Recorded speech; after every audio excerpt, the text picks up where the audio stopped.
Assalamualaikum warahmatullahi wabarakatuh. Waalaikumsalam warahmatullahi wabarakatuh. Alhamdulillah saya dipertemukan ini mulai November 2023. Nanti sudah hampir selesai Desembernya. Alhamdulillah. Boleh tanya tentang wirid, Gus? Monggo. Saya punya pengalaman waktu wirid setelah laku berpuasa.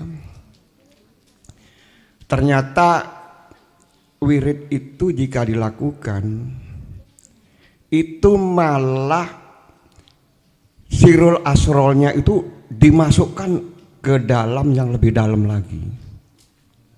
Jadi seperti lebih dibenamkan ke dalam. Terus kemudian ada suatu tanda, ada dua sifat.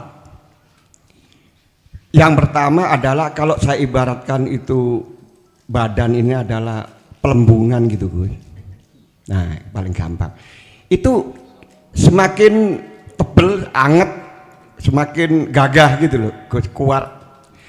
Nah, yang kedua itu adalah pelembungan itu semakin kempes. Artinya kita nggak berdaya sehingga begitu dilakukan kita tertarik ke dalam sampai kempes terus tertidur, tertidur, enak gitu. Tapi sadar Gus gitu, tertidur. Tapi itu sebelum selesai ya kita lanjutkan terus. Akhirnya jadi tertidur ya saya ikuti tidur aja gitu. Nah. Pada saat tidur itu saya lakukan tengah malam itu menunggu subuh, tertidur, kemudian dibangunkan dengan tulisan ya yang baca saya, yang tulisan seperti saya yang pegang. Tulisannya begini, Gus. Ana ya kaumi abada. Itu. Saya kira itu aja dulu. Oh, yang kedua Gus, kalau sudah ini laku itu wirid harus saya lakukan ya Gus ya, karena terasanya seperti ngelak gitu loh Gus, dan saya nggak pakai hitungan itu, pokoknya kenyang ya sudah berhenti gitu Gus. Terima kasih Gus. Wassalamualaikum warahmatullahi wabarakatuh.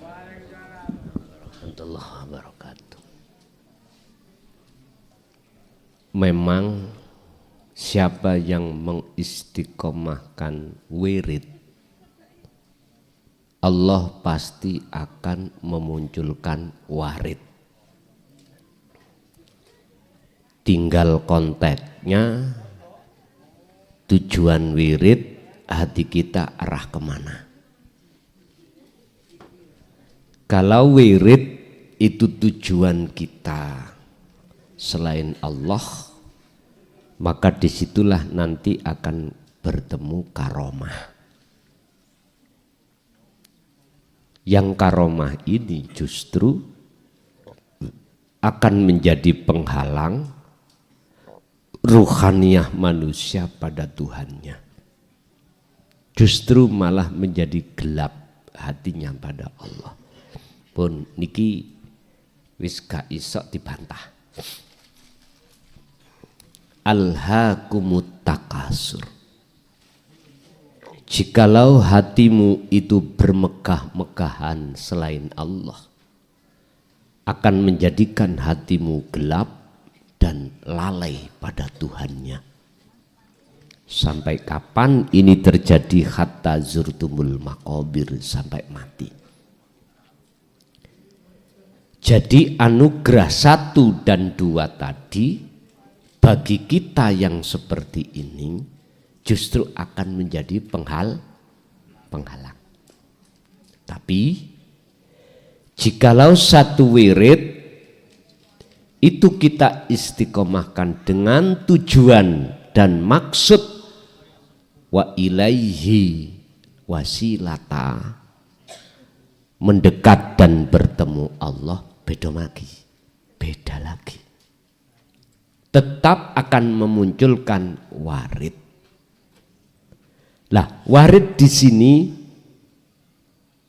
yang maksud Allah menghadirkan warid pada orang tersebut, otomatis wiridnya tadi tidak lepas dari sirul asrar. Warid ini akan menghilangkan, mengusir penjajahnya hati. Mana yang dimaksud penjajah hati? Nafsu. Mana yang dimaksud nafsu? Aku diri. Itulah nafsu. Aku diri makhluk, aku diri hamba yang bisa melakukan ini, melakukan itu, memiliki ini, memiliki itu. Itu diusir. Akhirnya sampailah si hamba tadi, ruh itu bisa bertemu Allah. Disebut wusul. Lah, anugerah 1 dan 2 ini itu tidak akan menjadi penghalangnya dia sama Tuhannya. Nggak bisa. Semakin disebul semakin kuat. Kuat. Semakin dikiri, dikencengi semakin kuat. Otomatis wayah dikir kan sudah lepas. Aku nih hamba yang berzikir. Begitu Pak. Yang kedua, apa Mang? Apakah boleh wirid? Apakah boleh wirid? Secara saran saya dari ketauhidan, kalau ruhannya sampean iku bermaksud wa ilaihi, marek ketemu Allah, wajib untuk dilaksanakan. Ingat, jangan takut dengan kemewahan yang dihadapkan Allah terhadap diri panjenengan. I'lamu annama amwalukum wa auladukum fitnah. Itu sebagai ujian.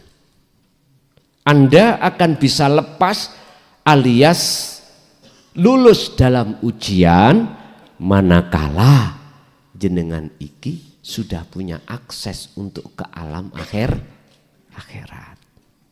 Betul apa-apa. Contohnya siapa? Abu Hasan As-Sadili. Dia itu kaya raya Pak. Kaya raya. Tapi kekayaannya itu untuk tidak dimiliki, dimanfaatkan dirinya dan keluarganya. Enggak. Untuk umat.